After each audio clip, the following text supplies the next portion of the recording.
नमस्कार छात्रों, कैसे हैं आप लोग। आज हम डिस्कस करेंगे 9th क्लास एनसीईआरटी सामाजिक विज्ञान चैप्टर संविधान निर्माण के एमसीक्यू क्वेश्चन जो आपके टर्म 1 में आएंगे। तो ये 25 प्लस मोस्ट इम्पोर्टेंट क्वेश्चन होंगे। अगर आप चैनल पर नए हैं तो आप इसे सबसे पहले सब्सक्राइब कीजिए ताकि आपको पूरे टर्म 1 और सामाजिक विज्ञान के एमसीक्यू क्वेश्चन ज़्यादा से ज़्यादा मिल सके। चलिए शुरू करते हैं। पहला क्वेश्चन है, दक्षिण अफ्रीका का लोकतांत्रिक संविधान बनाने में इनमें से कौन सा टकराव सबसे महत्वपूर्ण था। तो सही जो आंसर होगा वो हो जाएगा आपका ऑप्शन नंबर सी, गोरे अल्पसंख्यक और अश्वेत बहुसंख्यकों का टकराव सबसे महत्वपूर्ण था। नेक्स्ट आता है, लोकतांत्रिक संविधान में इनमें से कौन सा प्रावधान नहीं रहता, या हम कहें कि कौन सा प्रावधान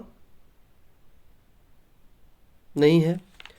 तो इसका जो सही आंसर होगा वो आपका हो जाएगा ऑप्शन नंबर बी, शासन प्रमुख का नाम।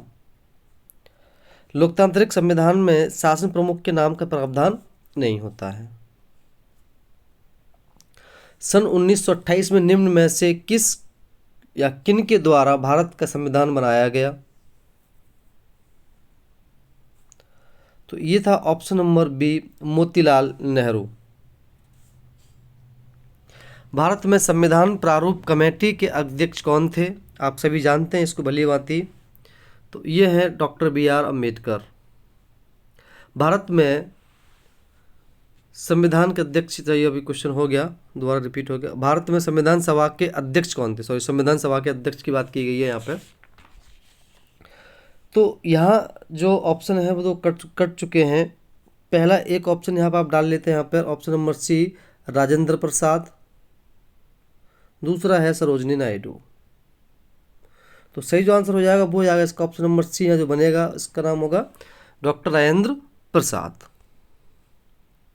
नेक्स्ट है, भारत का पहला संविधान मोतीलाल नेहरू और कांग्रेस के 8 अन्य नेताओं द्वारा कब तैयार किया गया था। अभी बताया कि ये तैयार किया गया 1928 में। भारत में प्रदेश असेंबलियों के चुनाव कब हुए। तो ये हुए थे 1937 में। किस प्रणाली में शासक लोग मनमानी करने के लिए स्वतंत्र नहीं हैं।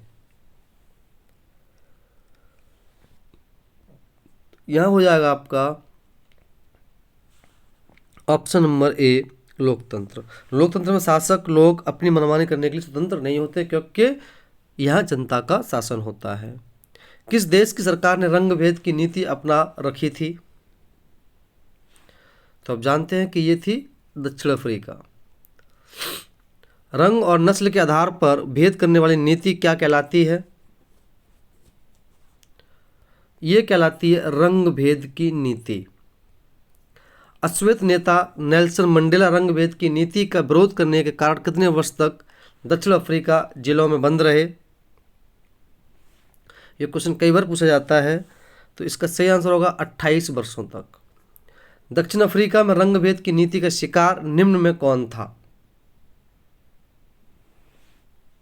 तो यहां पर जो ऑप्शन आएगा वो इसमें चारों आ जाएंगे क्योंकि रंगीन चमड़ी वाले, अश्वेत या भारतीय मूल के जो लोग थे ये सारे शिकार थे। ये दक्षिण अफ्रीका में रंग भेद से मुक्ति दिलाने वाला नया संविधान कब लागू हुआ। तो ये जो लागू हुआ था ये हुआ था आपका 26 अप्रैल 1994 को। भारत में संविधान लिखने का काम किस संस्था ने किया। तो ये जो किया गया था संविधान सभा द्वारा किया गया था। संविधान सभा की पहली बैठक कब हुई। तो मैंने आपको सुबह बताया था। तो पहली बैठक जो हुई थी वो दिसंबर 1946 में हुई। संविधान सभा के सदस्यों की संख्या कितनी थी। तो शुरुआत में ये 389 थी और आज़ादी के बाद ये 299 रह गई थी। तो बंटवारे के बाद तो शुरुआत में 389 थी। उसने ये नहीं पूछा है कि कब कितनी थी। तो संविधान सभा सदस्यों की कुल संख्या थी तो 389 थी। भारत का संविधान कब बनकर तैयार हुआ?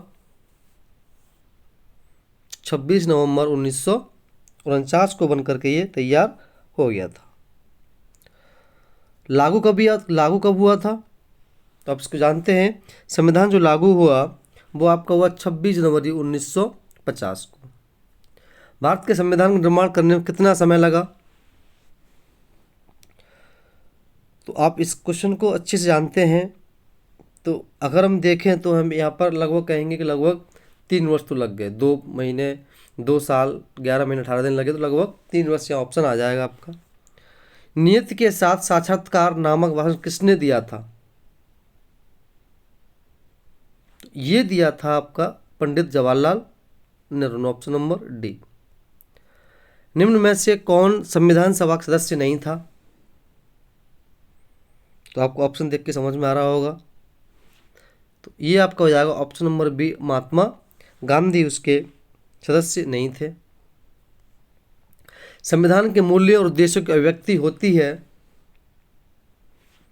ये जो होती है ये प्रस्तावना के अंदर रखी जाती है।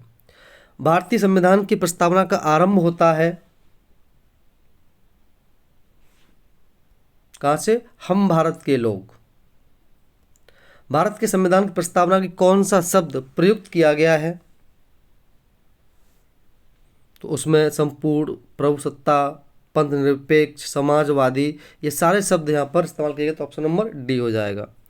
पंथ निरपेक्ष का क्या अर्थ होता है?